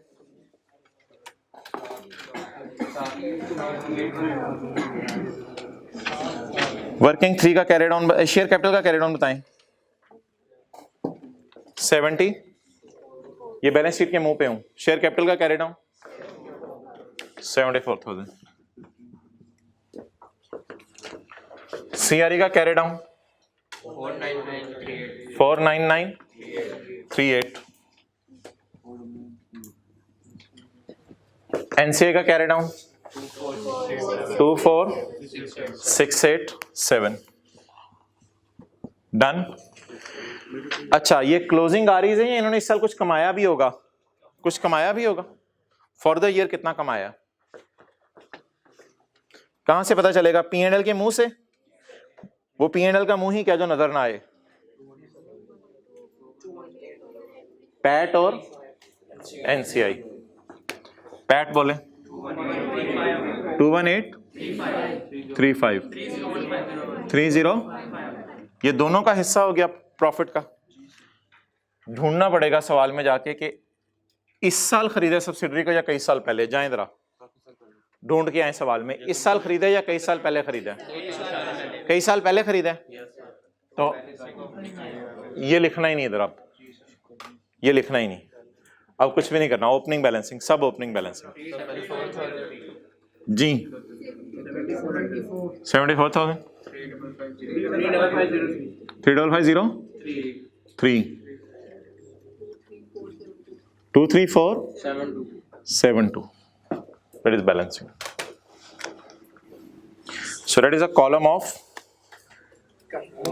movement of CRE and movement in NCI या consolidated statement of changes in equity। यार ये लेक्चर जो है मुझे लगता है 7 घंटे का हो गया। अब अगला ऑब्वियसली हम 5 घंटे का करेंगे, वो अब सैटरडे को अब अगला अपलोड होगा। इधर लाओ यार, ये बनी हुई है स्टेटमेंट ऑफ इक्विटी, बनी हुई है। शेयर कैपिटल, शेयर प्रीमियम नहीं है, सीआरई, और इसका नाम क्या बोले? Consolidated statement of, not a part of requirement, only for practice purpose.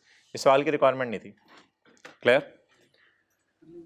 अच्छा, आज के नोट्स में मैंने फाइनल अकाउंट का एक एक्स्ट्रा सवाल डाला हुआ है, कोई पास पेपर से उठा के। अगर वो शाहीन लिमिटेड वाला टाइम मिल गया तो ठीक है, वरना उसकी हल्की फुल्की कुछ चीज़ें मैं वो डिस्कस कर लूँगा। तो होमवर्क में आपका सिर्फ एक सवाल है फिलहाल, पास पेपर का क्वेश्चन 11 फाइनल अकाउंट का। पास पेपर का क्वेश्चन 11 फाइनल अकाउंट का। अच्छा, IFRS 9 की कुछ चीज़ें करनी थी लेकिन वो नहीं हो सकी। वो जो पिछला होमवर्क दिया था वो भी डिस्कस नहीं हो सका। नॉट अ बिग इशू, इतना बड़ा मसला नहीं है। सिर्फ आज के लेक्चर नोट्स मुझे खोल के बता दें कि आज के लेक्चर नोट्स के अंदर जो है वो ये मैंने एंड पे क्या लिखा हुआ है, जो कल आपको मैंने बात बताई थी। ये थ्योरी स्टैंडर्ड्स में नहीं है। कौन कौन सी? फाइनल अकाउंट का 3rd 4th 5th शेड्यूल। इसको याद नहीं रखना, बस जहन में रखना है चीज़ों को। एथिक्स याद करना पड़ेगा, याद करना पड़ेगा। और कल जो लीज वाला कॉन्सेप्ट किया है 1 सफ़े का, वो भी 4-5 दफ़ा पढ़ लीजिएगा कि इंग्लिश लिखनी आ जाए, सब्स्टिट्यूशन राइट है नहीं है। ठीक है जी, ओके, अस्सलाम वालेकुम। सैटरडे को मिलते हैं।